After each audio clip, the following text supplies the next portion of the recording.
पहिलो डोजको म्याच सकिन लागेपछि दोस्रो चरणको जेन्जी थेरापीका लागि देउवाको नेपाल पुनरागमन।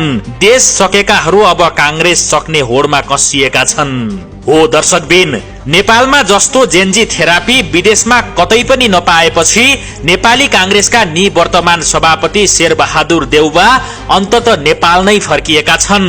गत भदौ 24 गते पहिलो डोज फेला पारेका उनले फेरि दोस्रो डोज बेलैमा लिनका लागि नेपाल आएको बुझिएको छ। जेन्जी आन्दोलनमा गतिलो मसाज भेटेका र उपचारको बहानामा मुसो झैं लुसुक्क विदेश भागेका उनी एयरपोर्टमा ओर्लने बित्तिकै बाघ जस्तै गर्जिने प्रयत्न गरे, तर उनको गर्जन बिरालोको म्याउ म्याउ जस्तो मात्रै भयो। कतिपय कांग्रेसीहरूले नै त्यसलाई बाल दिएनन्। त्यसपछि आज डेट एक्सपायर भइसकेका पुराना कांग्रेसी दौतरीहरूलाई जम्मा गरेर कांग्रेसको राष्ट्रिय भेलाको नाममा सभाको आयोजना गरे।